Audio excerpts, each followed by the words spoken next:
Welcome back, viewers. You are still tuned into Prime Live. I'm so excited to welcome a beautiful, bold, and dynamic guest.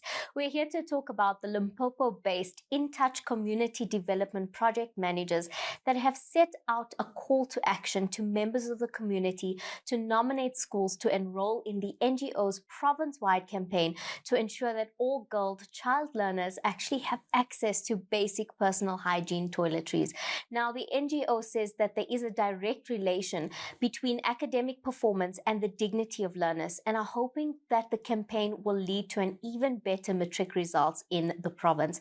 Now, the Limpopo class of 2024 achieved a whopping 85% pass rate for the National Senior Certificate exams, and we are joined by the bold, the beautiful, the absolutely stunning Kganya Ramoshaba-Bbenkele, who is the Managing Director at In Touch, and she joins me now to elaborate further. Kganya, thank you so much for joining us on Prime Live. First and foremost, just to start off our conversation today, I have to applaud you and the entire team behind this incredible project. I think we need champions like you in South Africa to make sure that the girl child is supported in every possible way so she can reach her God-given potential. Thank you for joining us. Thank you for having us. I'm from In Touch, and our initial craft is skills development and training. But we decided, because we saw that young girls were not attending school and there was a lot of absenteeism, to come up with a project called In Touch Dignity Drive, where we're going around giving out sanitary pads to young girls who cannot afford or have accessibility to these sanitary pads. I absolutely love the idea of the project. I love that you're undertaking to do something like this. I think it's such a great need. And the statistics earlier were absolutely phenomenal to see that, the pass rates are good. It's absolutely amazing. But there's a direct link between academic success as well as period poverty. Can you talk to us more about that? Okay, so it basically boils down to dignity. If you do not have confidence, if you as a young girl, you are on that time of the month, already you are in pain, that's number one. Number two, you don't have that support, you don't have that sanitary pad, so you already feel dirty, you already feel sticky, meaning that you're not going to have the confidence to attend school. So therefore, you're going to be absent a lot of times. You'll not be able to perform academically. So that's where we come in with these reusable, not just normal sanitary disposable pads, but reusable sanitary pads that last for your 8 hours or even longer, depending on your flow, to keep you in school so that you don't always have to play the catch-up game. I love that. And I love that you're looking at a sustainable option. I'm all about sustainability. And I think providing the girls with such a seemingly simple, bare necessity, you can allow them such great potential to achieve their dreams, to be goal getters, and to allow them the same privilege that boys have in going to school on a daily basis. I cannot imagine, being in a scenario or situation where you have to miss going to school, especially in the very big and important years, looking at grade 10, 11, and 12, having to miss those crucial days just because you don't have the necessary menstrual health products to be able to take care of yourself. And I know that, we look to government a lot for solutions like this. But here you are, champions in South Africa who have identified a key issue in the communities and have decided to take on the challenge. And I think we need more people inspiring communities like you. But talk to us a bit more about the campaign. Talk to us about the different partner schools and what is the call to action. And we know our viewers at home are watching and, we can contribute. We have an active audience out there. Talk to us a little bit more about that. Okay, so I actually love what you said also about government and stepping in. We believe that you cannot wait. In life, you cannot always wait for something to be handed over to you. So we just decided to take this initiative and go for those who actually can't afford. We work with a lot of underprivileged, marginalized, rural, poor areas that actually can't afford this. So we just saw that gap and just decided to step in, because at the end of the day, we are in touch and our motto is pledging war against poverty.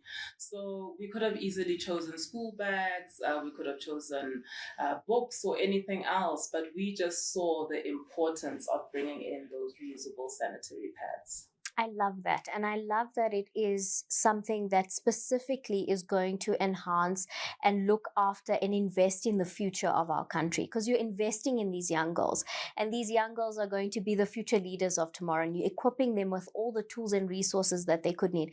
And I love that you said we can't wait for government to do everything. I love the active citizenry that I'm seeing. And I hope that, you being here and talking about this whole idea of not waiting to take action, but using the opportunities and platforms you have to take action will inspire a lot of people that are watching to take charge of the issues they're experiencing in their communities. But now you are an incredible organization and you're having such dynamic impacts in the lives of young women across Limpopo. But what I want to talk about is, can you talk to us more about some of the development projects you have lined up for 2025? Okay, so like I said, our craft is skills development and training. So we always tell the young youth out there, particularly females, to swing by their CVs to us, submit their CVs, because we do train in construction, your carpenters, plumbers, electricians. We have short skills learnerships, apprenticeships, where we do apply for government subsidies, and then we give this education out for free to to the youth, basically. We do things like blanket drives around June, July to the elderly, old age home, just to keep them warm and remind them that they're not alone. And then we also do food securities throughout the entire year, where we actually teach people to take their spinach seeds, their cabbage seed from inception to actually plant it and water it until it's fully grown and that food is on their table, which I also think is a great initiative, especially for people who cannot afford food or don't even qualify for your SASAs or whatever the case is. And then lastly, God willing, we want to try a 5K fun run or fun walk rather this year, so that we can teach people to take care of their bodies, because when you take care of your body, you take care of your mind. That was very powerfully said. I love the idea of incorporating a fun run to incorporate health into, the many other initiatives that you have. But congratulations on, the amazing projects that you have ongoing. And it's incredible to see that you are creating opportunities for people in South Africa. And I think that's exactly what we love to see. We know that in a country like ours, we're complaining all the time about how there isn't enough opportunity and there isn't enough opportunities and platforms for young people. And I love that you're now in the space of power where you can actually give opportunity to young people. So that's absolutely phenomenal. Yes. Now we know that the 2025 academic year, it's here. Whether we were ready for it or not, it's absolutely here and it was waiting for us. Can you talk to us about how, there might be students who are watching right now who are keen and interested to enroll in some of the development programs you have? Can you talk to us more about the process of that? Maybe some tips and tricks on how to also improve their CVs, for example. I know that's a very important one. We kind of just put whatever information we think people want to know about us, but we could be missing out a lot of key information and details. For us, be genuinely authentic. Put whoever you are on that piece of paper, and the likelihood is that you will get selected. It's as easy as that.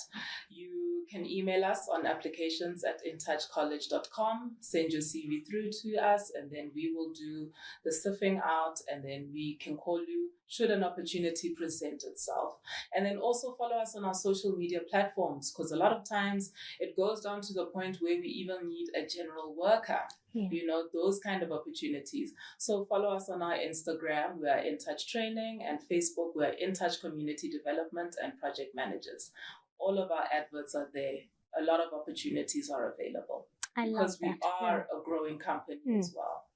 Growth is incredible, and we want to see businesses, companies like yours who are doing so much for the community to continue to grow and to continue to revolutionize so that you can climb to even bigger heights and help even more people. And in saying that, we all have our part to play in South Africa to support organizations like yourselves, to make sure that you can continue doing the incredible work that you do and providing these much needed opportunities. So in terms of a call to action, please do, share how companies can support, how anyone can want to collaborate with a lot of the work that you're doing, partner with you on different projects. Please do also share those details and possible opportunities with our viewers tonight. Okay, so I dare everybody who's in power tonight, people who are in power, people who've got access to those resources, people who are the movers and the shakers. you know that you can make a difference, whether it's shoes, whether it's books, whether it's something that we cannot currently provide, because right now we're limited to sanitary pads. Contact us on 079 463 8464, preferably on WhatsApp, and just let us know how you'd like to collaborate with us so that we can sit down, come together, and go out into the communities, uplift and empower these young ladies. That was a very powerful call to action, and I do hope our viewers at home heard that call to action and are absolutely going to participate in that. In closing, we know that the job seeking field can be really, really trying. It can be very difficult and can be very intimidating, even if you're a young person and you want to empower yourself. Just in closing, because your organization is all about believing in young people, giving them that opportunity they might not have had, what would be your advice to young people out there who are entering the job market or are looking for a space to fit into or are looking to empower themselves, whether that be academically or physically? Please do share that with us. Okay, I believe personally that the biggest tragedy in life is not death. So it's not somebody dying, but them actually not tapping into their potential.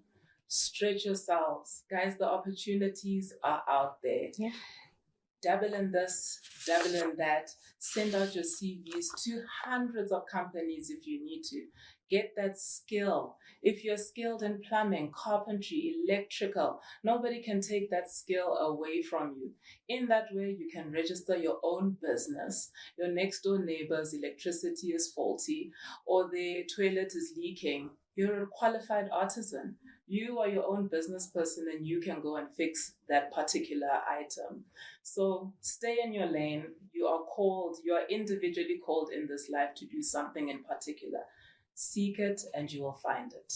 That was so beautifully said. What I love the most about what you shared is the importance of artisans. I think the community and the kind of society we've built only kind of applauds academic institutions or anyone who's passed through academic institutions.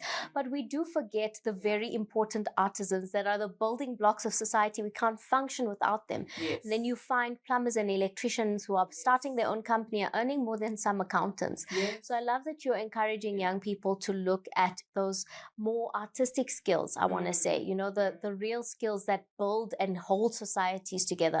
But Kganya, thank you so much for joining us this evening. I mean, I'm feeling empowered, I'm feeling inspired, and it's incredible to see what you've been able to achieve. Thank you for sharing the beauty of your initiative with us and the unique opportunity for us and viewers at home to also participate. Thank you so much for having me. I absolutely loved it, and I'm a believer of sharing knowledge and just spreading it, and we will all make a difference if we just share. Ask, always knock and ask. You are never wrong to ask. So thank you so much for having me tonight. It's been such a pleasure. Viewers at home, that is Kganya from In Touch, and make sure you're getting in touch with In Touch. Please reach out to them and follow them on all their social media handles. She's also shared their contact details. If you are a person in power, a business with a lot of platforms and opportunities, please do reach out to them. They need our help to be able to continue on the incredible work that they are doing to build communities. And if you are a young person out there who would like to reach out to them to be empowered by this incredible organization, to partner with them, to work with them, please do also reach out to them on their social media handles. I hope you heard the call to action tonight. We absolutely all have to play our part in empowering communities. It's not enough to just complain and sit back about the difficulties that we're facing in our communities. We absolutely can do something about it. So do get in touch with In Touch and do stay tuned. We have more coming up on the show. But on that note, it is time for us to head out to an ad break, and we'll come right back.